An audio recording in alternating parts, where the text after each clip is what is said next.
Welcome to Linguistic Scholars YouTube channel. Today, in this video, we are going to look at sonorants and obstruents as part of phonetics.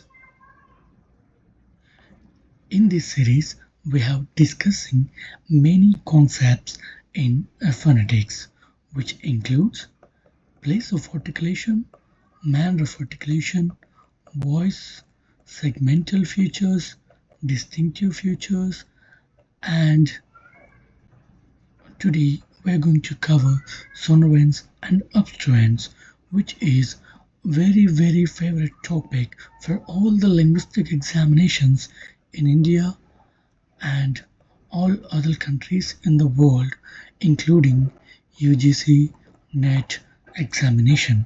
So we will discuss clearly in this video. Do not forget to take notes by just copying the content in the slides, as the slides made for the purpose of note, because it's become easy for you to revise before the exam.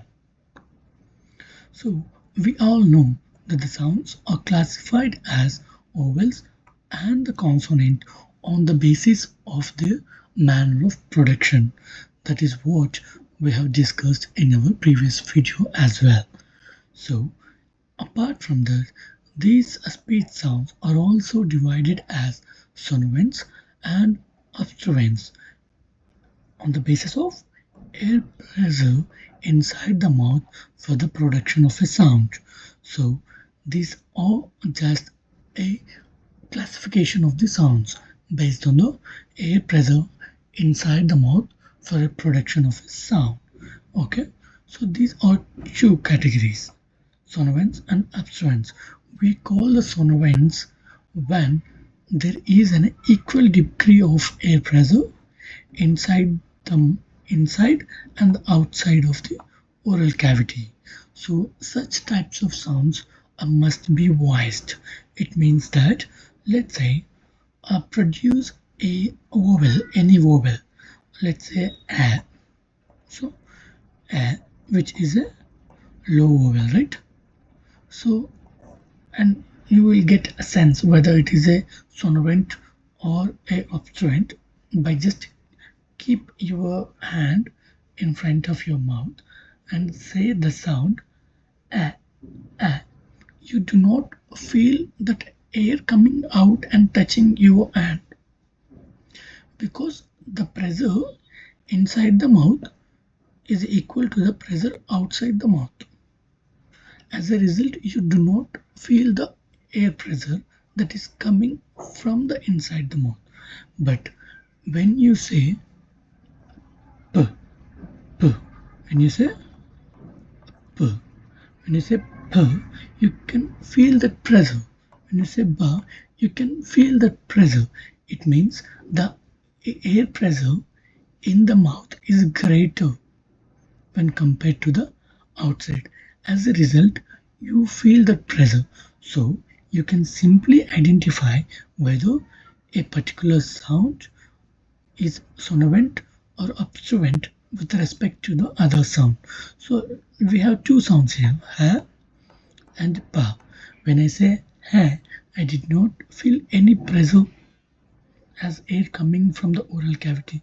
But when I say p, I can feel that pressure, that air is suddenly coming out and hitting my hand. So if we can simply say that a is more sonorant than pa, as the air pressure is equal. And we can also say that pa is obstruent than a, because pa has greater pressure inside the mouth. Okay, so we can have for the sonorants the major sounds are vowels, glides, liquids, and the nasals, whereas for the obstruents, stops, affricates, and the fricatives are the major sounds. But it is very important to understand there is a degree, okay, among these sounds, from the most sonorant to the least sonorant, from the obstruent to the least obstruents. You have to remember this order, as it is very important and the favorite concept for the most of the phoneticians. Okay, so here the low vowels. When I say a, which is a low vowel, you did not feel any air pressure when you are producing by keeping your hand in front of your mouth. Okay, but when you say e, e, you feel a little air that is coming out of your mouth and touching. And next we have glides such as a, you feel much because these do not have any obstruction. We know that vowels do not have any obstruction, but only modification takes place at this for the production of vowels. When it comes to the glides, there is a more higher degree of constriction. So as a result, there is a higher air pressure you can feel on your hand.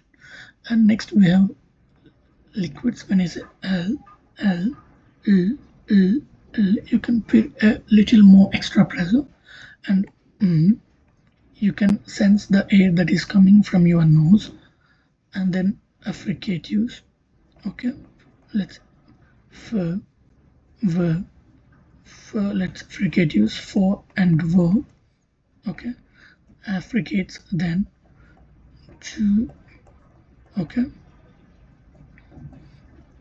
and we have stops b, b, the k, k, g. So the voiceless is less sonorant than the voiced sound. It is very important. Okay, why voiceless is less sonorant? Because the voiced, when a sound is voiced, it means that there is a vibration in the vocal folds. As a result, it gives you a more friction to the air, so resulted into more pressure. As a result, the voiced sounds are give you like least sonorant than the voiceless sounds. There is a small confusion that, let's say you have b and b. Okay, bat and bat. When you say ba, which is a voiceless, you did not have any vocal fold vibration, but when you say ba, you can feel the vibration of the vocal folds. So that vibration pressed the air resulted into low pressure. When there is voiceless, it comes out freely. As a result, it gives to high air pressure. High air pressure. As a result, so voiced are more sonorant than the voiceless stops. So it is very important to remember this order. So please take a screenshot and copy this into your notes, as it is very important for the examination for almost all the exams. So draw this like least sonorant, most sonorant, high sonorant, least sonorant, and then draw this in a order, so that, and by heart this table, it is very important. You can easily get one question in almost every examination. So this is for today's class. So please subscribe to our channel Linguistics Scholars for more important videos in linguistics and applied linguistics as well. If you have any queries in the area of linguistics, you can write to netjrfscholars@gmail.com. Thank you.